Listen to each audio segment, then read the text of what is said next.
Now we come to the Muppet of the month, and uh, I think we both thought this one was particularly egregious and really got our attention in so much as it represents, I suppose, some of the worst trends at the moment, but also actually, unfortunately, the resurgence of a fairly old trend, in terms of how people approach Egyptology, and that is the well, I suppose the Muppets here are those who are responsible for rejecting the visas of Egyptian curators who wanted to come to the Icom or Icom. I'm afraid I don't know how it's said, conference in Wales. From the people that bought you the Windrush scandal, we're now Hmm. barring Egyptian museum curators from coming to the country to attend conferences, Yeah, even though they've got invitations from an international body. Yeah, and even though, as we said in another segment this month, earlier in this watching brief, even though this is a country that has a great deal of Egyptian material floating around as well. indeed. Yes, not Arguably, least one rather large lump of stone in the British Museum. yeah, Um, exactly. The conference host said on the 10th of August that a visa rejection had caused embarrassment and dismay. Three Egyptian curators who were invited to present research. They weren't just attending, they weren't just coming to, they were wanting to present research at an international museum conference in Swansea, were denied entry to the UK. They'd received grants from the International Council of Museums Yep. to attend the conference, and the grants were there to cover their flights, accommodation, and living expenses while they were in the UK. So they were able to pay for themselves. That wasn't a good reason to deny the visa. But the Home Office rejected their visa applications, citing low income as Absolutely. the And reason. again, we should make absolutely clear the Muppet of the Month is the UK Home Office. Yes, yeah, The company, the company, the organisation of government which runs the UK borders and says who can and can't come into the country. yeah, Um, and yeah, you're right. The issue does appear to have been around income because apparently the the salary of an Egyptian, a highly qualified Egyptian museum employee who's a PhD, um, means that they're likely to try and seek asylum in Britain and live off the English state, off yeah. the British state. Abdel Rahman Othman, an award-winning curator at the National Museum of Indeed. Egyptian Civilization and employee at It's the a Egyptian PhD. government's, yeah, employee at the Ministry of Antiquities, who has a family in Egypt, and as you say, is a PhD. So he doesn't want, he wants to go home. He's got a career in the Yeah, museum yeah. service. Said he was surprised at the decision. He has attended conferences in the US, China, Germany, and Japan without problems, and the Home Office has rejected it. It says, "This is my salary. What can I do? I earn 1,700 Egyptian pounds every month. This is a regular salary in Egypt." But I mean, it should be understood. This is part of what in the UK has been termed the hostile environment. This environment. is this is an attempt to influence people's decisions on whether or not they want to try and Well, stay in let's the name and United shame the Kingdom. guilty. The hostile environment policy was instituted under a certain Theresa May when she was Home Secretary. Yeah, yeah, and now our illustrious Prime Minister. Well, no, we should say she's our Prime Minister at the time of recording. Oh God! It might be Boris by the time people are watching this. I But don't anyway, want to go there. I really no, don't want to go there. no. That's just too much to think about. But basically, there was a political will, a political desire to make it undesirable for people to, and also uncomfortable for people to stay in the country or to want to try and earn a living here. But this also actually impacting other people. So even if there might be people out there who are going, well, they're Egyptian, of course they're going to be red flags going up. There was a case last They year might in even be December. Muslims. They might be terrorists. God forbid. Yeah, There was a case in December last year where a Norwich-based archaeologist indeed. faced deportation. But in fact, Um, it was even worse than that. This is A an US American archaeologist whose husband was working in Norwich, who had a job with the British Museum, no less, and was threatened with deportation because she'd spent time out of the country doing field work and attending conferences, which meant she hadn't lived in the country for long enough to get permanent leave to remain. You could not make this stuff up. And she was doing it as part of her job, serving a With the British institution. Yeah. I mean, God. And also actually on a these two in that sense aren't remotely objectionable on the basis of being from the Middle East or whatever. You can't profile them in that sense. But actually I have a friend and colleague. I won't name this person. I won't even say whether it's a he or she.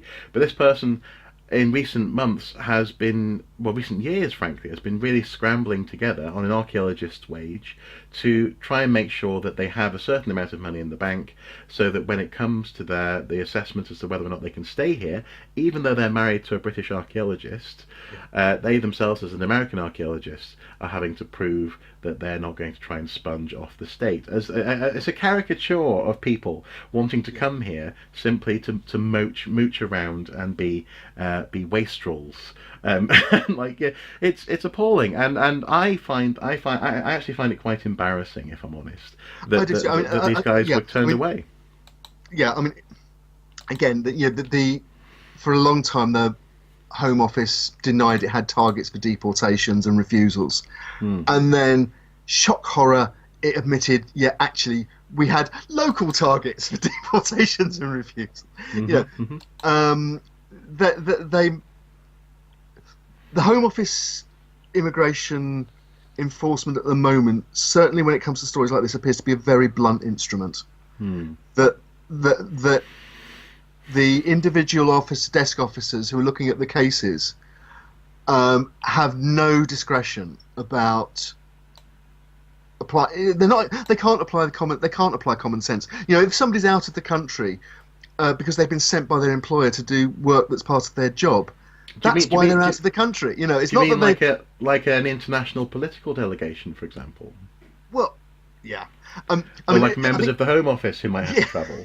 Yeah, I think it's quite telling. This came out of there has been an alleged hardening of public opinion against immigrants. Again, very blunt term, and that was put politically. That, to put it in context, that was given as a reason for the rise of the UK Independence Party, which was frightening the Conservative Party, the currently governing Conservative Party, rigid, that they were losing votes to this anti-immigration party. Therefore, the Conservative Party has hardened its own rhetoric and practice now in government against, and created this environment. It's created this hostile environment.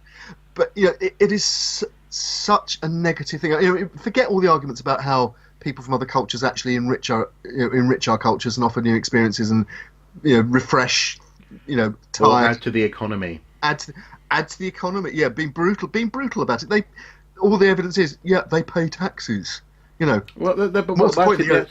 At the risk of going down a political route here, the evidence is that people don't come here not to work.